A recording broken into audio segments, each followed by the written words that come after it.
Hello, welcome back to part 2 of this week's blog. Sorry, the battery gave up the ghost at the end of there, so we're just going to pick up the threads. And you can see here, Jared, we're talking about the ghost pieds, and these are two pieds that are carrying fire and pastel. So this one's doing particularly well, Jared, isn't it? It's eating well, and it's eating Maltese at the moment, is it? Yeah, Maltese. Yeah.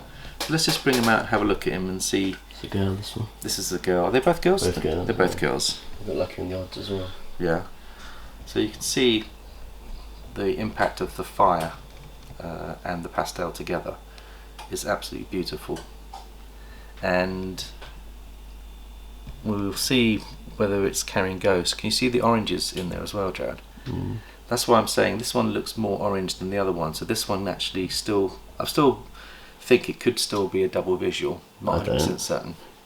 I'll tell you why. It's because I've had a look on Morph Market to see a fire double visual Hypo pied, and because of the fire and pastel, they don't end up with the same grey head stamp. They end up with a smoky head stamp, but it's not grey. So this still could well be a double visual, and the only way to really prove her out is to breed with her and see what she produces. Yeah. Or you do the shed test. But every shed she seems to be getting brighter and brighter, which is kind of indicative of Hypo as well. So we'll hold our breath and see what's happening, but I can see the oranges coming through from the orange ghost. It could be a het influence as well. That's the other thing. I'd like it to be a double visual. It would be lovely, yeah. But we'll see. We'll see. But just look at the beautiful colours on her, though. Can you see the oranges coming up on the saddles? Yeah, you can't see it as much on the camera as in real life. But in real life, honestly, it's just so orange that you look at that and compare it with that one, which I don't think is the orange ghost version. So this could be the het orange ghost Marco even. Mm. So what I'm seeing is it might be the influence of the het coming through. If it becomes greyer with age, then we'll know whether it's a visual. But I have seen animals that have been labelled as double het Hypo pieds, and they are very similar to this, Jared. So they're not necessarily showing the full smokiness of the ghost, but an absolutely beautiful one. Let's just contrast it with the other one, and you can see this one is not quite as orange as the other one, but it does have oranges in it, and you can see which one's been eating more. This one's been eating a lot more than this one. They're both the same age. So let's have a look at the different pattern and colours. There you go, Joe.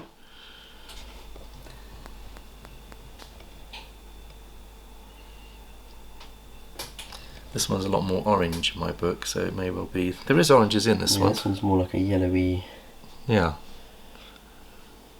But then all pieds are a little bit different. So. Yeah, yeah. But they've got some really crisp black markers around the edge of the alien heads as well. When you look at the saddles, can you see those black jagged marks around them? Yeah. That's what makes them really contrast out beautifully, I think.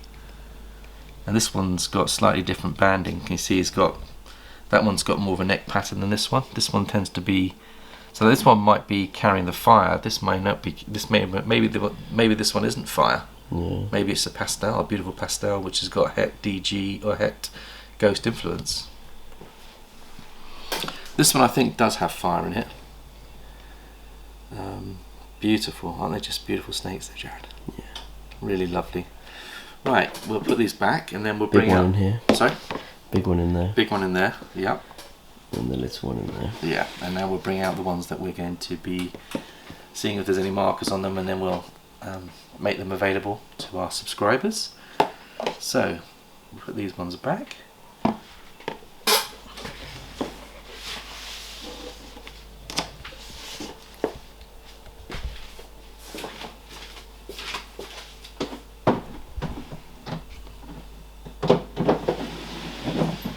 And these are the two that I think we are going to be marketing.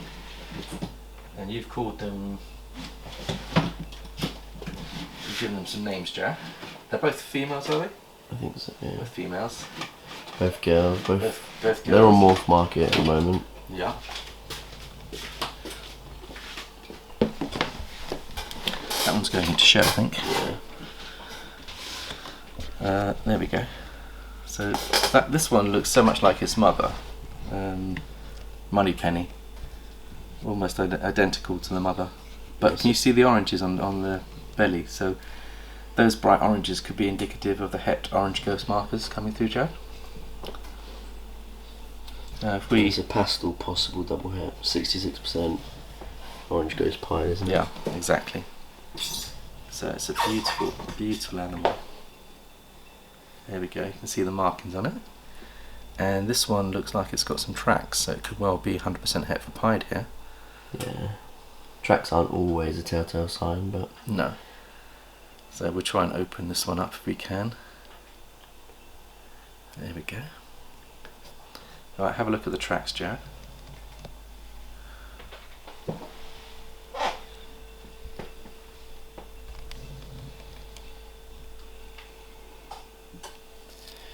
so she hasn't got any.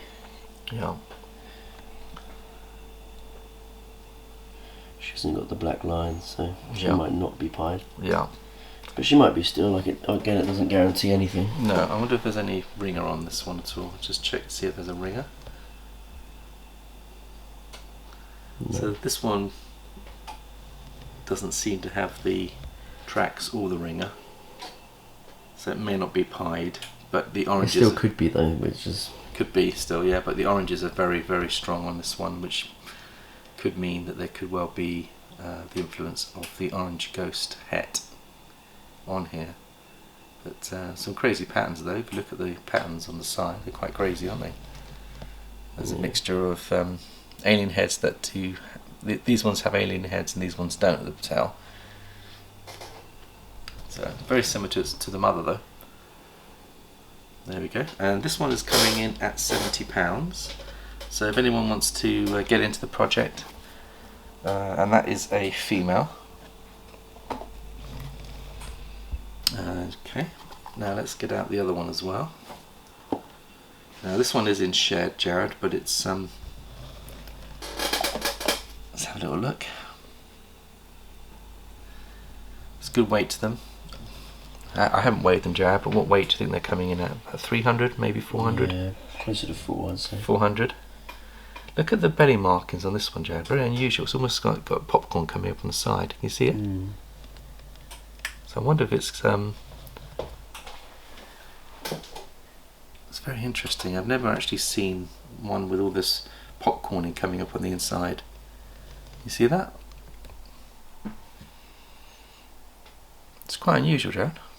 See the popcorning underneath this one? That one doesn't have it. Yeah. So.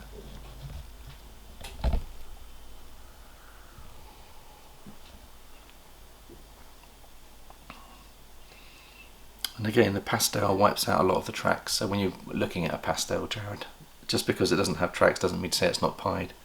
The pastel has this ability to wipe out or reduce the tracks. Same again. Yeah, very similar.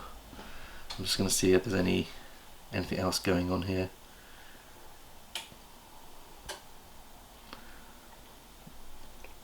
Yeah, very pretty there.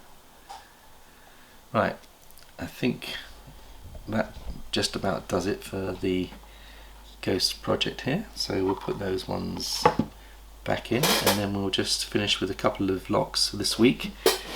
And also a big thank you to the wonderful people that came to buy snakes over the weekend. We've sold 5 snakes this week, haven't we, Jared? Mm-hmm. And we'll thank everyone for coming over and picking up their snakes. So we are starting to make some good sales here.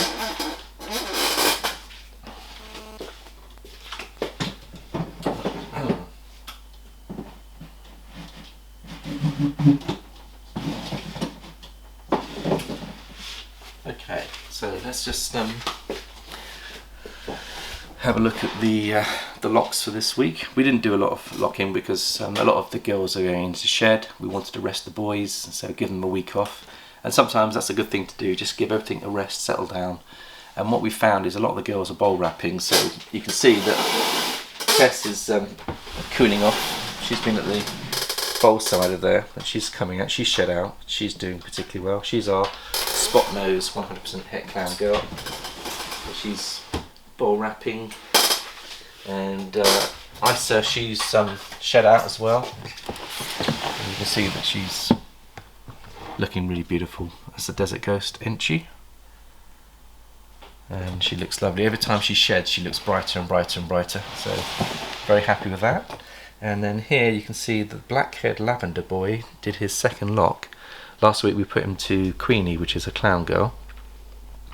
And we're trying to get blackhead into the clown project, but we want lavender blackhead clowns is what we're after. So fingers crossed he continues to lock with her and we can keep building her up. And the other one that locked, Jared, was the well, there's a close-up of the lock, the blackhead boy's lock, so you can see the tail to tail.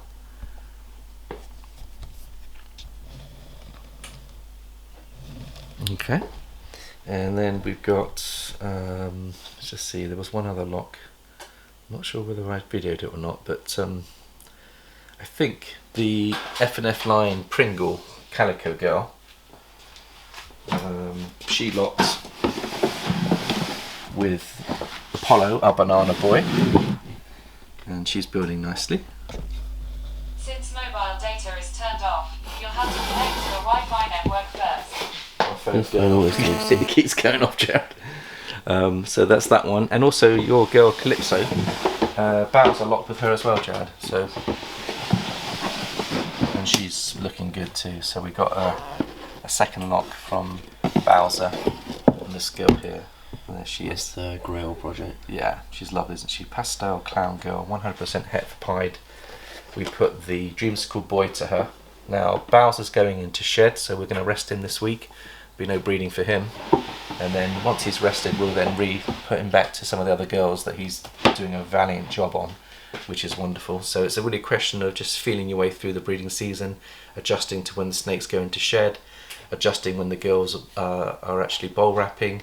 And obviously Jad's not been very well, have you, Jad? You've only just come back. Yeah, So I've been off sick for we would normally be feeding last week, so we actually postponed the feeding to this week, which is not a bad thing to do because a little bit of variation on the feeding is good, and it gives the animals a chance to rest and digest and shed out and give them a resting period. And then once they've shed out and they've done all their poos, you can then feed them again and get them building those follicles. But they'll go into the bowls, and the rain that we've had in Jad has been amazing. I mean, anyone that's started their projects will find that probably the rain's been helping with the locks as well. So that's all good stuff.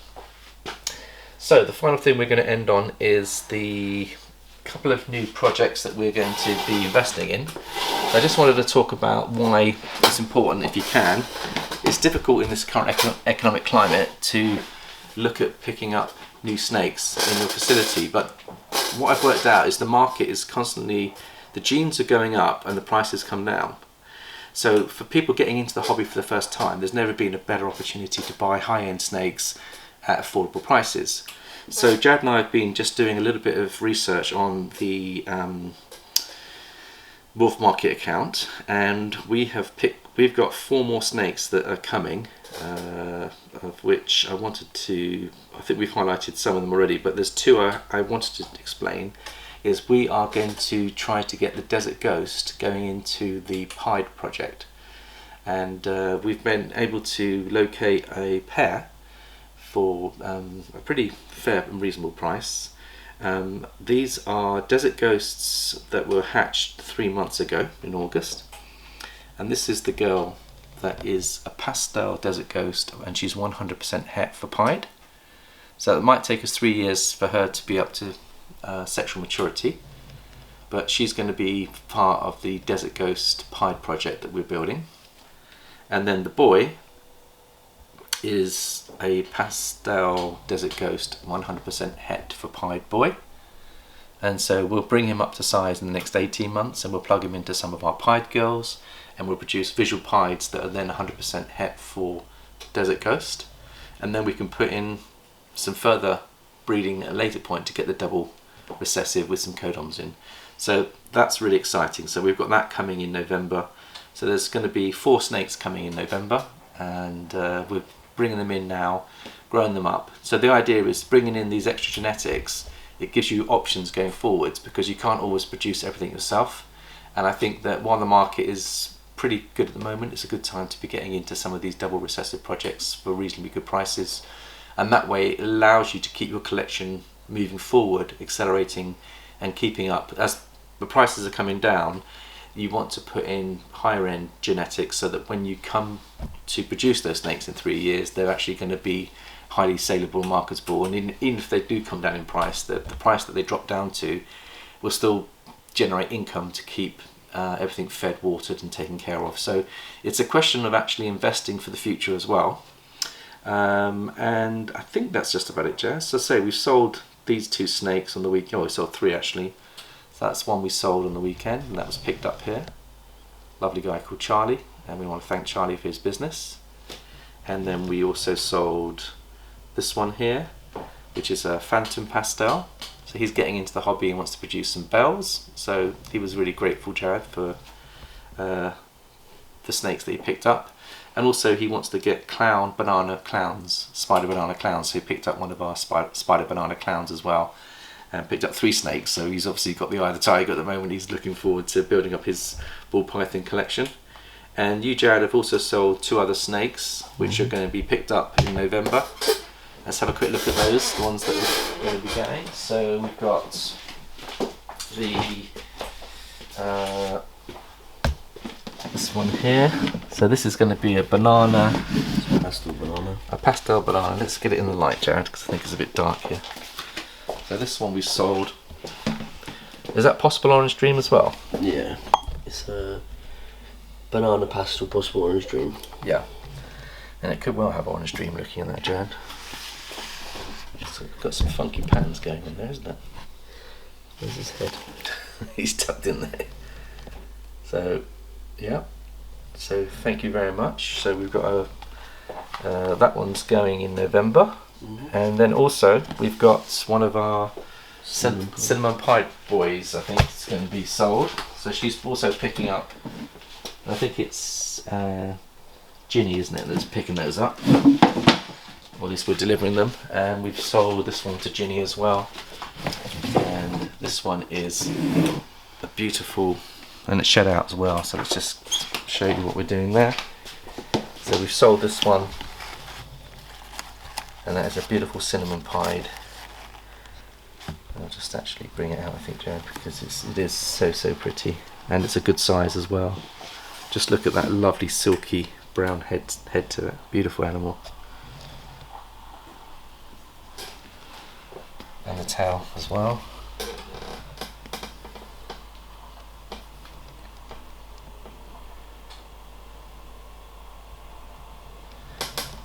Got a nice X on his back. Yeah. So some lovely animals being shipped out at the moment. So it's all good news, because obviously with all these sales it's making more space for the future projects as well, and also for the new snakes that are coming. So it's a question of also balancing space. So we've heavily discounted quite a few of these snakes just to help new breeders coming on board, but also to kind of free up some space so that we can also then have growth going forward on our projects. So it's all good. And we do have another 25 snakes that are available on Morph Market, so please do go check us out, have a look. If there's anything there that you want to get into, please send us a message. Jared's on Instagram, or you can send me a message on YouTube Or Morph Market, or Facebook, and on Morph Market. So there's lots of different options. I hope everyone's having a great season just starting off, and we want to wish everyone well, and we shall see you next week. Thanks for watching, and we shall see you next week. Bye for now.